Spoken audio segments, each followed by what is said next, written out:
बच्चे वो होते, उनके दिल पर क्या बीत रही होती, चलो पर हाथ रखकर सोच लें। दूसरी मेरा मानना यह है, बहुत शेर शायरियां और ये मैं भी 2 लाइन सुनाऊंगा बैठ के, कि कौन सी बात कब कहां कैसे कही जाती है, अगर ये सलीका आ जाए तो हर बात सुनी जाती है।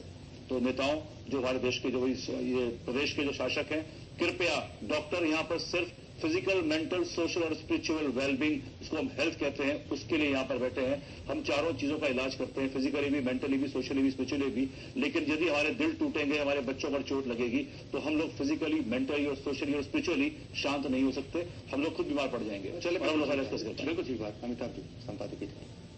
मुझे याद इस प्रसंग पर तो बोल रही नरेंद्र भाई ने बड़ी अच्छी बात कही कि कैसे एक वेश्या ने उनके रसोइये को अपनी तरफ मिला के षड्यंत्र पूर्वक उनके प्राणांत करा दिया दूध में जहर देके। मुझे याद है मैंने एक बार पढ़ा कि गांधी जी ने लोहिया को भेजा कि कलकत्ता जाओ और वहां जो दंगा फसाद हो रहा है उसको शांत करो।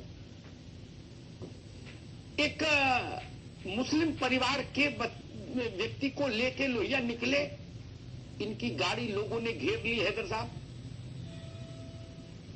हिंदू भी आक्रामक थे, मुस्लिम भी आक्रामक थे, तलवार और से लेके गदा, त्रिशूल, कृपाण जो भी रहा होगा उस वक्त सब निकल आया। लोहिया को खींच लिया, कहा मार डालेंगे तुमको। लोहिया गेट पर खड़े हो गए, बोले जान दे दूंगा लेकिन इस आदमी को नहीं दूंगा, जान दे दूंगा लेकिन इस आदमी को नहीं दूंगा। हमने वो नेता देखे जो भीड़ को शांत कराने में चोटिल होना अपना सौभाग्य समझते थे, दंगा और बलवा रोकने में अपनी चोट खा जाए तो वो सोचते थे मेरा जीवन सार्थक हो गया। अपनी चोट के लिए पलटवार करने वाला कभी नेता हो सकता है क्या?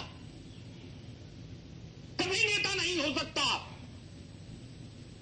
मैंने इंदिरा जी की नाक पर पत्थर लगते देखा, पलटवार नहीं किया।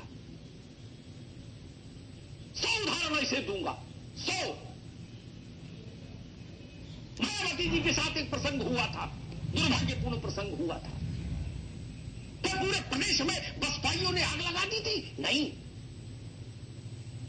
ये बेसिक मिनिमम कर्सी है।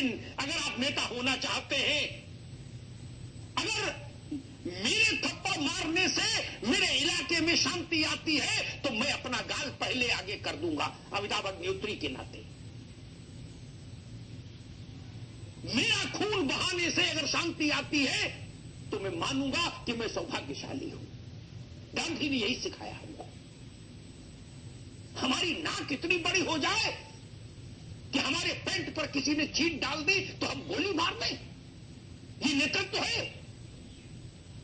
मैं इस बहस में नहीं जाता गलती किसकी थी, इरफान सोलंकी की थी या 2 बच्चों की थी। अब बस तो सशस्त्र प्रहरियों के साथ चलने वाले इरफान सोलंकी को कोई 2 बच्चे डरा नहीं सकते। मैं जानता हूं इरफान को।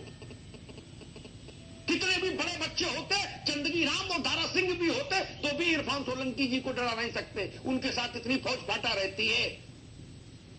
अगर ऐसा भी होता तो भी वहां के निर्वाचित प्रतिनिधि होने के नाते उनका फर्ज था कि शांति उनकी पहली प्रायोरिटी होनी चाहिए थी। वो तो लंका पर चढ़ाई करने निकल गए। लगा मेडिकल कॉलेज में नहीं, लंका पर चढ़ाई कर रहे हैं। मारो काटो हाहाकार। ये नेतृत्व नहीं है, ये राजनीतिक गुण नहीं है, ये आपराधिक प्रवृत्ति है। इस पर लगाम लगनी चाहिए। मैं मानता हूं कि हमारे प्रदेश के, हमारे देश के इन नौनिहालों को, इन जो भविष्य की चेहरे हैं, हमारे डॉक्टर्स इन मेकिंग, डॉक्टर बनने की पढ़ाई जो लोग कर रहे हैं, इनके साथ न्याय होना चाहिए।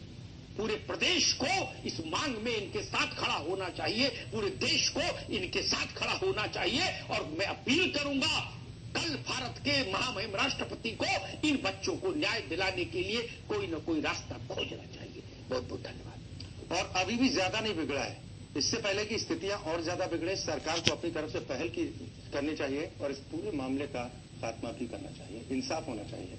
बहुत बहुत शुक्रिया आप सभी मेहमानों का हमारे साथ इस चर्चा में शामिल होने के लिए।